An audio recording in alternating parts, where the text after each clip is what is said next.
اور عمران خان کا دماغ جو ہے وہ مثبت سائڈ پہ چلنے کی بجائے نیگیٹو سائڈ پہ زیادہ ایکٹیو رہتا ہے، اس لیے وہ سمجھ نہیں پاتے اور انہوں نے موقع ضائع کیا۔ آج ان کے پاس ایک بار پھر موقع ہے، کیونکہ آج تحریک انصاف کی سیاسی کمیٹی نے یہ فیصلہ کیا ہوا ہے کہ وہ جوڈیشل کمیشن کے فورم کو خالی نہیں چھوڑے گی اور وہاں پہ ان کا جو شیئر بنتا ہے اس شیئر کو بھی لیں گے اور وہاں پہ اپنا فعال کردار بھی ادا کریں گے۔ اور یہ بڑا اہم فورم ہے کیونکہ 26ویں آئینی ترمیم کے بعد جوڈیشل کمیشن کے پاس بہت زیادہ اختیارات ہیں۔ سب سے بڑا اختیار کہ انہوں نے اعلیٰ عدلیہ میں ججز کا تقرر کرنا ہے، جوڈیشل کمیشن نے ججز کا احتساب بھی کرنا ہے، جوڈیشل کمیشن نے آئینی بینچز کی تشکیل دینی ہے۔ یہ بہت بڑا اختیار ہے۔ حالانکہ سپریم کورٹ میں اگر دیکھا جائے تو بینچز کی تشکیل سپریم کورٹ اور اب وہ جو ججز کمیٹی ہے اس کے سپرد ہوتا ہے، لیکن نئی ترامیم کے بعد جوڈیشل کمیشن کے پاس بہت زیادہ اختیارات ہیں اور یہاں پہ اپوزیشن کی ایکول پارٹیسپیشن ہے، کیونکہ 4 پارلیمان کے جو رہنما ہیں یعنی کہ ایم این ایز اور ایم پی ایز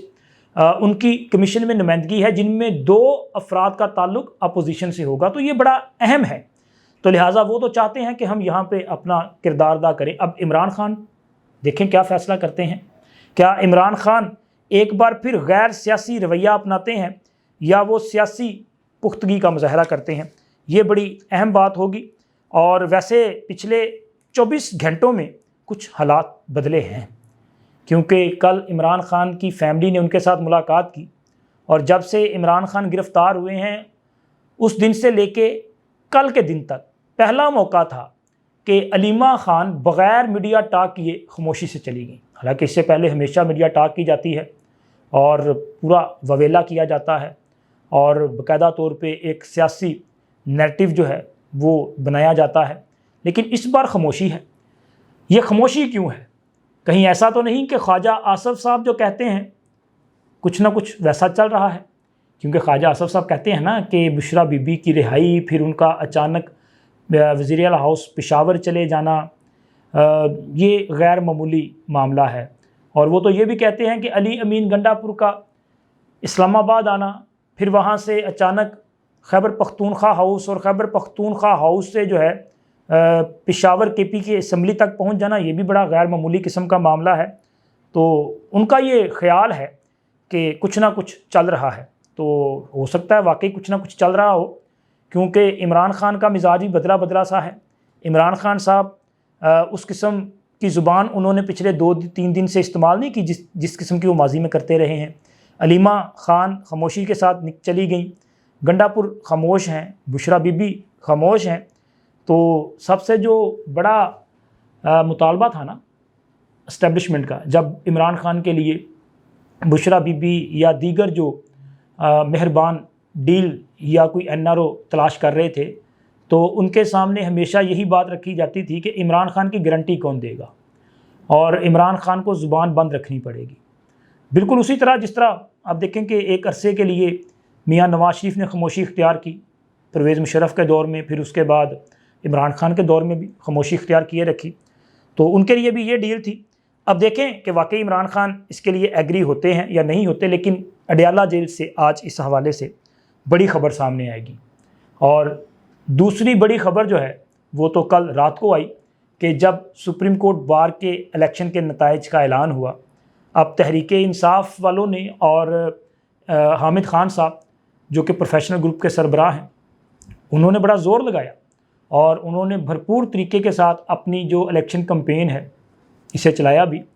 یہ ججز کی اپوائنٹمنٹ، 26ویں آئینی ترمیم، سپریم کورٹ کا معاملہ، قاضی فائز عیسیٰ کے سامنے بڑا جارحانہ رویہ اختیار کرنا،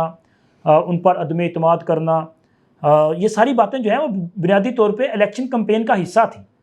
اور وکلاء کو جذباتی کرنا کہ دیکھیں جی ہم آئیں گے تو یہاں پہ عدلیہ کی آزادی کے لیے ہم بھرپور قسم کا کردار ادا کریں گے اور یہاں پہ ایک انقلابی قسم کی جوڈیشری جو ہے وہ آپ کے سامنے ہوگی، یہ تاثر دیا جاتا تھا، لیکن بڑے برے طریقے سے ہار گئے۔ اور سپریم کورٹ بار کے الیکشن میں انڈیپینڈنٹ گروپ کے جناب میاں رؤف طاہر صاحب وہ بھاری اکثریت کے ساتھ کامیاب ہوئے ہیں،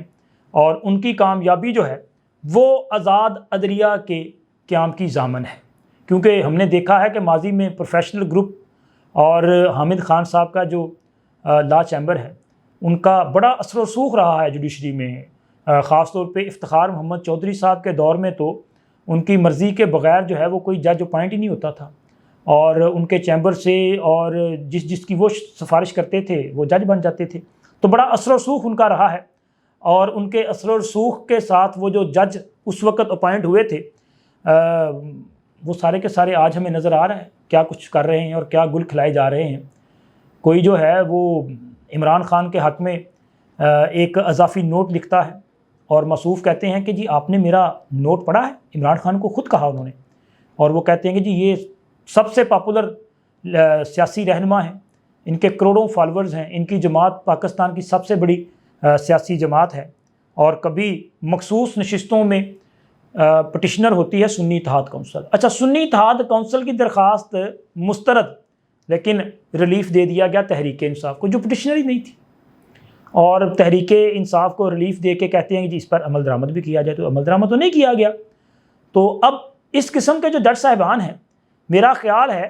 کہ اب ان کے گھبرانے کا وقت ہو چکا ہے، کیونکہ تحریک انصاف والے پچھلے چند گھنٹوں سے یہ بڑا شور مچا رہے ہیں کہ دیکھیں جی دھاندلی کر کے انہوں نے سپریم کورٹ بار کا الیکشن جو ہے یہ جیتا ہے،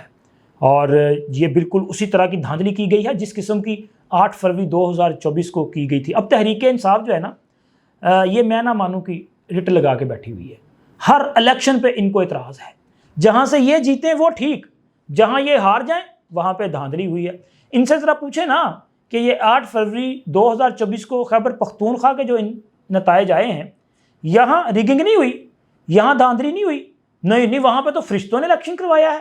پنجاب میں دھاندلی ہوئی ہے، سندھ میں دھاندلی ہوئی ہے، بلوچستان میں دھاندلی ہوئی ہے۔ آپ کسی بھی یوتھیے کے پاس بیٹھ جائیں نا تو وہ تاثر دے گا آپ کو کہ 25 کروڑ عوام عمران خان کے ساتھ ہیں، مطلب ان کو صرف عمران خان نظر آتا ہے، صرف تحریک انصاف نظر آتی ہے، ان کو باقی پولیٹیکل پارٹیز نظر ہی نہیں آتی۔ وہ کہتے ہیں نہیں ان کی تو حیثیت ہی کوئی نہیں۔ وجہ کیا؟ آپ نے کبھی دیکھا سوشل میڈیا؟ آپ جائیں ذرا ٹویٹر پہ، آپ دیکھیں فیس بک پہ، آپ دیکھیں یوٹیوب پہ، آپ دیکھیں فلاں پہ، آپ کو عمران خان ہی نظر آئے گا۔ آپ اوورسیز میں دیکھا ہے آپ نے؟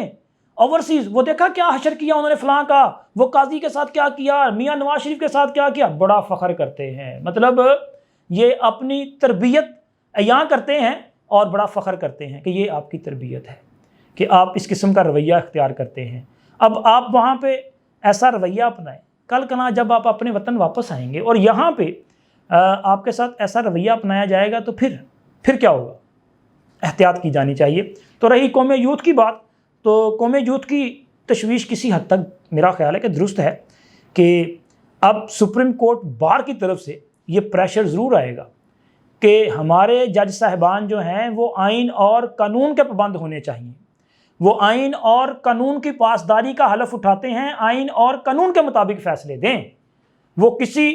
سیاسی نیریٹو کے اثر میں فیصلے نہ دیں، وہ کسی شخصیت کی محبت میں مبتلا ہو کے فیصلے نہ دیں۔